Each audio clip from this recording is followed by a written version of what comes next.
Hi friends, ഇന്ന് നിങ്ങൾ ഞാൻ പരിചയപ്പെടുത്താൻ പോണത് ആർത്തുങ്കൽ ബീച്ചാണ്.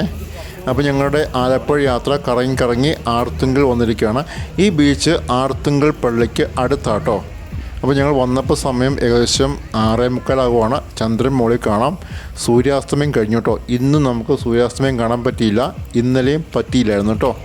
അപ്പോൾ ഇന്ന് എങ്ങനെയെങ്കിലും സൂര്യാസ്തമയം കാണണമെന്ന് കരുതിയായിരുന്നു, പക്ഷേ നടന്നില്ല. വെട്ടം കുറഞ്ഞു വരുവാണ്. ഇനി ബീച്ചിൻ്റെ സൈഡിലോട്ട് പോകാം. ബീച്ചിൻ്റെ സൈഡിൽ ചെല്ലുമ്പോൾ ഇങ്ങനെയാട്ടോ കാഴ്ച. വളരെ ഉയരത്തിലുള്ള തിരമാലകൾ കാണാവേ. നല്ല മനോഹരമായ ചക്രവാളം കേട്ടോ. നല്ല രസമുണ്ട്. സൂര്യാസ്തമയം കഴിഞ്ഞെങ്കിലും ചക്രവാളമൊക്കെ കാണാൻ നല്ല ഭംഗിയാണ്. നല്ല പല വർണ്ണങ്ങളിലുള്ള ചക്രവാളമാണ്. ഇവിടെ നിന്ന് ഇങ്ങനെ നോക്കുമ്പോൾ നല്ല കാറ്റുണ്ട് കേട്ടോ. ഭയങ്കര കാറ്റ് എനിക്ക് ഫീൽ ചെയ്യുന്നു. നല്ല കാറ്റുണ്ട്. പിന്നെ ഷിപ്പ് പോകണം കേട്ടോ. ചെറിയ ചെറുതല്ല, വലിയ കപ്പലാണ്. നമുക്കിവിടെ നോക്കുമ്പോൾ വളരെ ചെറുതായിട്ട് കപ്പൽ കാണാം. സൂം ചെയ്ത് നോക്കിയിട്ടും കിട്ടിയില്ല കേട്ടോ. അങ്ങ് ആ ഒരു ചക്രവാളത്തിൻ്റെ അങ്ങേറ്റമാണ് ആ കപ്പലൊക്കെ പോകുന്നത്. ആർത്തുങ്കൽ ബീച്ച് മറ്റ് ബീച്ചുകളെപ്പോലെ തന്നെ സേഫ് ആട്ടോ. ഇവിടെ നമുക്ക് പിള്ളേരെ കൊണ്ടൊക്കെ വരാം, എൻജോയ് ചെയ്യാം. നിങ്ങൾക്കിപ്പോൾ കാണാൻ പറ്റും ഓരോ ഫാമിലീസും അവരുടെ പിള്ളേരെ കൊണ്ടൊക്കെ വന്ന് ബീച്ചിൽ ഇറങ്ങുന്നത് കാണാം. ഒരു കുഴപ്പമില്ല കേട്ടോ. ഒട്ടും പേടിക്കേണ്ട ആവശ്യമില്ല. ഈ ബീച്ച് വളരെ സേഫാണ്. ഞാൻ പണ്ടൊക്കെ വിചാരിക്കുമായിരുന്നേ ഈ ഒരു ബീച്ചല്ല, ബീച്ചുകളിൽ വൈകിട്ടൊരു 7 മണി സമയം കഴിഞ്ഞാൽ പിന്നെ ആരും കാണില്ല, ബീച്ച് ശൂന്യമാണെന്നാണ് ഞാൻ വിചാരിച്ചുകൊണ്ടിരുന്നത്.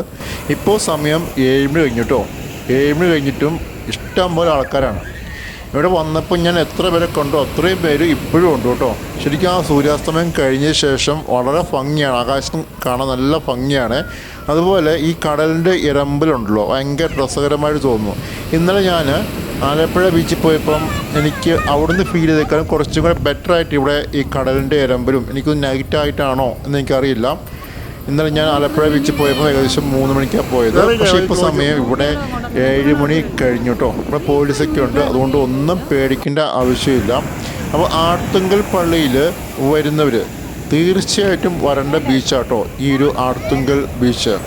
ഞാൻ ആദ്യമായിട്ടാണ് ഈ ആർത്തുങ്കൽ പള്ളിയിലും വരുന്നത്, ഈ ബീച്ചിലും വരുന്നത്. എനിക്ക് ഭയങ്കരമായിട്ട് ഇഷ്ടപ്പെട്ടു. അപ്പോൾ ആലപ്പുഴയിൽ ഇതുവരെ പോയി എൻജോയ് ചെയ്യാത്ത ഓരോ വ്യക്തിയും തീർച്ചയായിട്ടും ഈ ബീച്ചിലെല്ലാം പോയി എൻജോയ് ചെയ്യണം കേട്ടോ.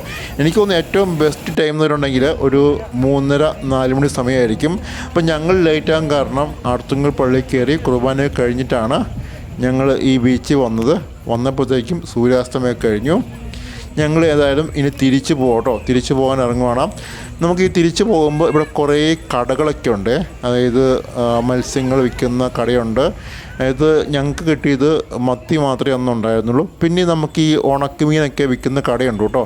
പിന്നെ നമുക്ക് കാണാൻ പറ്റും ചെറിയ ചിപ്സ്, അതുപോലെ ചെറു പലഹാരങ്ങളൊക്കെ വിൽക്കുന്ന കടയെല്ലാം നമുക്ക് ഈ ഭാഗത്ത് കാണാം. ഇനി ഞാൻ അവസാനം ഒരു കാര്യം കൂടി പറഞ്ഞോട്ടെ. എൻ്റെ വീഡിയോസ് കണ്ടിട്ട് ഇഷ്ടപ്പെടുവാണെങ്കിൽ ഒന്ന് സബ്സ്ക്രൈബ് ചെയ്യുക, ലൈക്ക് ചെയ്യുക, ഷെയർ ചെയ്യുക. ഈ ചാനൽ എല്ലാവരും അറിയട്ടെ. ഓക്കെ, നെക്സ്റ്റ് വീഡിയോ കാണാം കേട്ടോ.